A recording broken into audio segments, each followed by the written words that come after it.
ಬಹುಶಃ ನನಗನ್ನಿಸ್ತದ ವೀರಣ್ಣ ಚರಂತಿ ಮಠರ ವಿಜಯೋತ್ಸವದಲ್ಲಿ ಭಾಗವಹಿಸಿದ ರೀತಿಯಲ್ಲಿ ತಾವು ಭಾಗವಹಿಸಿದರು. ಬಹಳ ದೊಡ್ಡ ಸಂಖ್ಯೆಯಲ್ಲಿ ಭಾಗವಹಿಸಿದರು.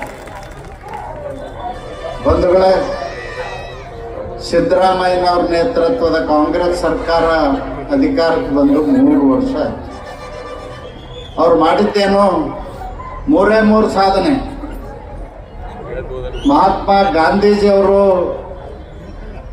ಸರಾಯಿ ಮುಕ್ತ ಮಾಡ್ಬೇಕಂತ ಹೇಳಿದ್ರು. ಅವ್ರ ಕನಸನ್ನ ನನಸು ಮಾಡಲಿಕ್ಕೆ ಊರಿಗೊಂದು ಸರಾಯಿ ಅಂಗಡಿ ತೆಗ್ದಾರ.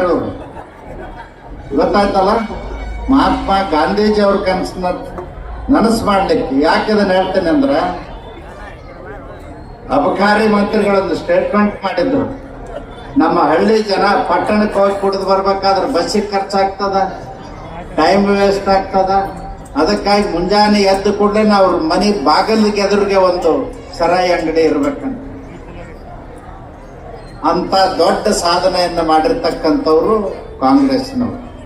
ಇನ್ನು ಎರಡನೇದ್ದು ಸಿದ್ದರಾಮಯ್ಯನವರು. ಸುಳ್ಳು ಹೇಳಿ ಮೋಸ ಮಾಡಿ ಜನರನ್ನ ನಂಬಿಸಿ ನಂಬಿಕೆ ದ್ರೋಹ ಮಾಡತಕ್ಕಂಥ, ವಿಶ್ವಾಸ ದ್ರೋಹ ಮಾಡತಕ್ಕಂಥ ಮುಖ್ಯಮಂತ್ರಿ ಯಾರಾದರೂ ಇದ್ರೆ ಈ ರಾಜ್ಯದ ಇತಿಹಾಸದಲ್ಲಿ ಸಿದ್ದರಾಮಯ್ಯನವರು. ಸಿದ್ದರಾಮಯ್ಯನವ್ರ ಸರ್ಕಾರದ ಸಾಲ ಎಷ್ಟು? 5 ಲಕ್ಷ ಕೋಟಿ. 5 ಲಕ್ಷ ಕೋಟಿ ಎದಕ್ಕೆ ಸಾಲ ಮಾಡಿದ್ರು? ತುಪ್ಪ ತಿನ್ನೋದಕ್ಕೆ ಮಾಡಿದ್ರು, ರಾಜ್ಯದ ಅಭಿವೃದ್ಧಿಗೆ ಅಲ್ಲ. ಸಾಲ ಮಾಡಿ ಹೋಳಿಗೆ ತುಪ್ಪ ಉಂಡ್ರು. ಇದು ನಿಮ್ಗೆ ಗೊತ್ತಿಲ್ಲ. 3 ವರ್ಷ ಕುರ್ಚಿ ಕಾದಾಟದಲ್ಲಿ ಅಭಿವೃದ್ಧಿನೇ ಮರ್ತು ಬಿಟ್ರು, ಆಡಳಿತನೇ ಮರ್ತು ಬಿಟ್ರು, ದುರಾಡಳಿತ ಮಾಡಿದ್ರು, ಭ್ರಷ್ಟಾಚಾರ ಮಾಡಿದ್ರು. ಇಂಥ ಕೆಟ್ಟ ಸರ್ಕಾರ ನಾವು ನೋಡಿರಲೇ ಇಲ್ಲ.